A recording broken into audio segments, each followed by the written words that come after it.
devotion to duty or courage as of special significance to the army. सेना दिवस के शुभ अवसर पर भारतीय सेना के सभी रैंक्स, भूतपूर्व सैनिकों, वीर नारियों, परिवारों, विदेशी दूतावास के प्रतिनिधियों, उपस्थित अतिथिगण और मीडिया जगत के साथियों को तहे दिल से मेरी हार्दिक शुभकामनाएं और जय हिंद। पिछला वर्ष सेना के लिए अत्यंत चुनौतीपूर्ण रहा। उत्तरी सीमाओं पर चीन के साथ चल रहे घटनाक्रम से आप परिचित हैं। स्थिति को नियंत्रण में रखने के लिए दोनों देशों के बीच सीनियर मिलिट्री कमांडर्स की हाल में ही 14वीं दौर की वार्ता संपन्न हुई है। अलग अलग स्तर पर संयुक्त प्रयासों से कई इलाकों से डिसएंगेजमेंट हो चुका है। ये अपने आप में एक सकारात्मक कदम है।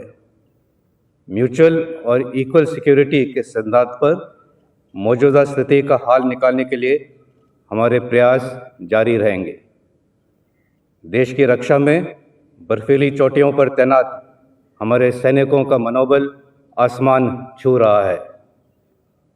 हमारा धैर्य हमारे आत्मविश्वास का प्रतीक है, लेकिन कोई भी इसकी परीक्षा लेने की गलती ना करे। हमारा मैसेज क्लियर है। भारतीय सेना सीमाओं पर एक तरफा यथास्थिति को बदलने की किसी भी कोशिश को सफल नहीं होने देगी। नियंत्रण रेखा पर स्थिति बीते साल की तुलना में बेहतर है। पिछले वर्ष फरवरी में हुई डीजीएमओस के बीच अंडरस्टैंडिंग के बाद सीज फायर वायलेशंस पर काफ़ी हद तक रोक लगी गई, लेकिन पाकिस्तान आतंकवादियों को पनाह देने की अपने आदत से लाचार है। सीमा पार प्रशिक्षण शिविरों में तकरीबन 300 से 400 आतंकवादी घुसपैठ करने के अवसर की तलाश में बैठे हैं। सरहद पार से ड्रोन्स द्वारा हथियारों की स्मगलिंग की कोशिश भी जारी है। नियंत्रण रेखा पर हमारे सक्रिय ऑपरेशंस और मजबूत काउंटर इन्फिल्ट्रेशन ग्रिड से घुसपैठ की अनेक कोशिशों को नाकाम किया है।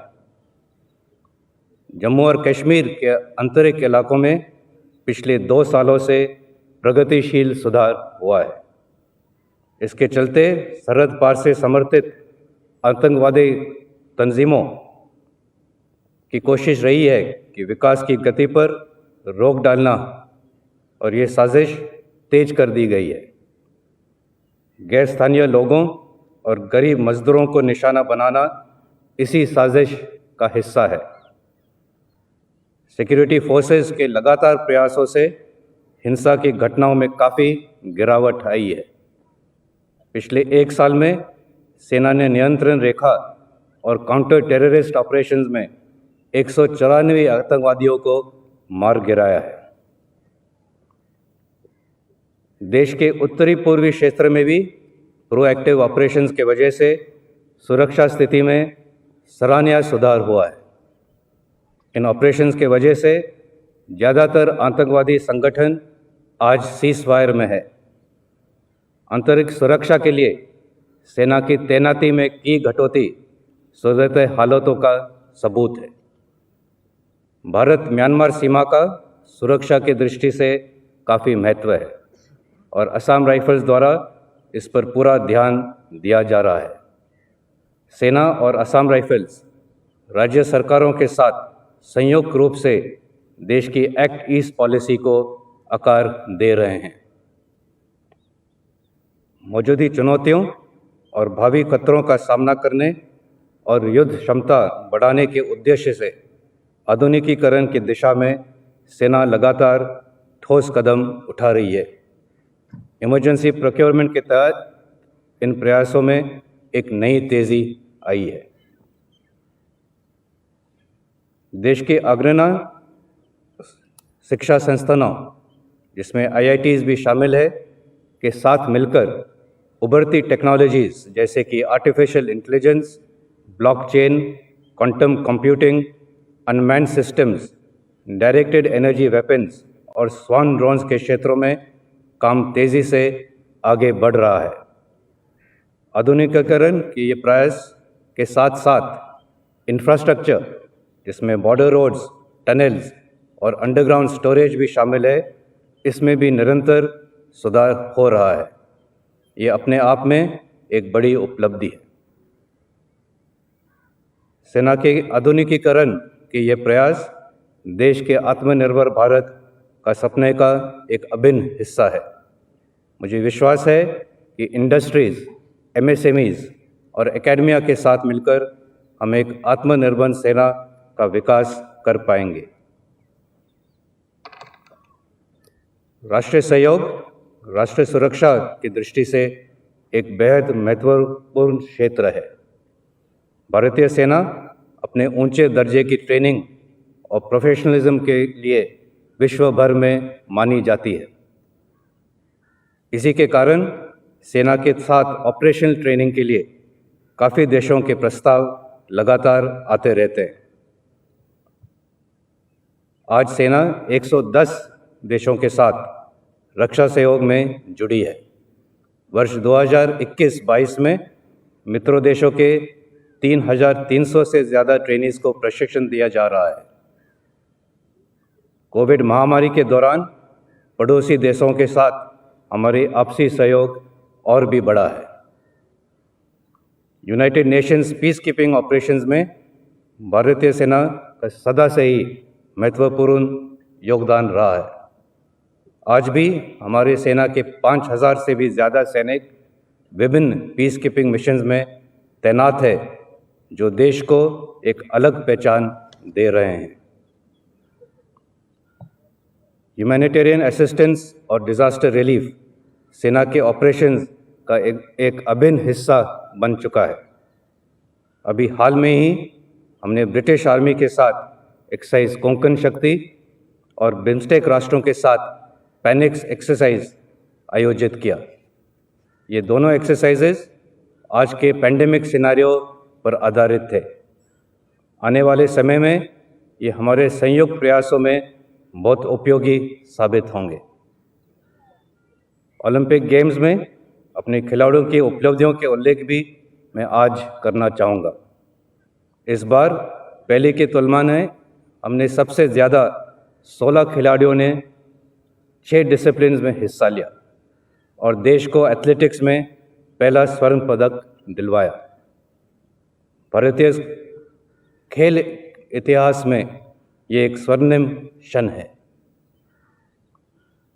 सेना ने महिलाओं को समान अवसर देने की दिशा में महत्वपूर्ण कदम उठाए हैं।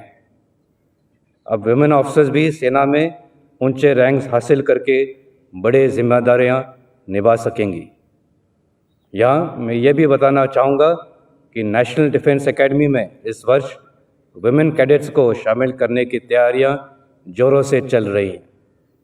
आर्मी एविएशन को भी विमेन पायलट्स के लिए मंजूरी दे दी गई है और इनका ट्रेनिंग जारी है।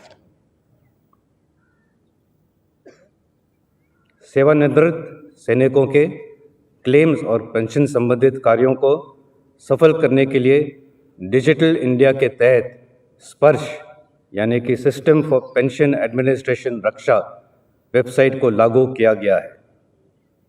भूतपूर्व सैनिकों को निरंतर सपोर्ट देने की दिशा में directorate of Indian army veterans ने पिछले वर्ष लगभग 10,000 बेनिफिशरीज को 40 करोड़ रुपए का लाभ पहुंचाया है। लगभग 6 करोड़ रुपए के पेंशन एरियर्स ESM और NOK को दिए गए। DIV में एक वीरांगना सेवा केंद्र स्थापित किया जा रहा है। ये केंद्र वीर नारीज और NOK के क्लेम्स, ग्रीवेंसेस और वेलफेयर के लिए एक सिंगल विंडो मैकेनिज्म का काम करेगा। इसके अलावा पूरे देश में लगभग 56 लाख पूर्व सैनिकों और उनके परिवारों को ECHS द्वारा क्वालिटी हेल्थ केयर प्रदान किया जा रहा है। इसी को और प्रभावशाली बनाने के लिए हमारी कोशिशें लगातार जारी हैं। मेरा आज का संबोधन भारतीय नौसेना और भारतीय वायुसेना के योगदान और सपोर्ट की सराहना किए बिना अधूरा रहेगा। मुझे पूर्ण विश्वास है कि आने वाले समय में तीनों सेनाएं संयुक्त रूप से ऑपरेशंस को अंजाम देकर युद्ध क्षेत्र में देश को विजयी बनाएगी। इसी उद्देश्य से थिएटराइजेशन पर काम एक समयबद्ध प्लान के अनुसार चल रहा है। इससे संबंधित आने वाले समय में कई ट्रांसफॉर्मेशनल बदलाव आपको देखने को मिलेंगे। अंत में मैं आप सभी से कहना चाहूँगा कि कोविड महामारी आज भी एक बड़ी चुनौती है। फोर्स प्रिजर्वेशन के जो कदम हमने 2 साल पहले उठाए थे, उसी के वजह से न केवल हम अपने आप को बचा सके, बल्कि सीमाओं पर आए खतरों का भी मुंह तोड़ जवाब दे पाए। अभी भी फोर्स प्रिजर्वेशन का उतना ही महत्व है। हमें अपने अनुशासन और सजगता से इस चुनौती को एक बार फिर हराना है। स्वाधीनता के 75 वर्ष में आज सेना दिवस पर भारतीय सेना एक बार फिर स्वयं को नाम, नमक और निशान के प्रति समर्पित करती है। मुझे पूरा विश्वास है कि देश की रक्षा में भारतीय सेना सदैव अग्रसर रहेगी। धन्यवाद। जय हिंद।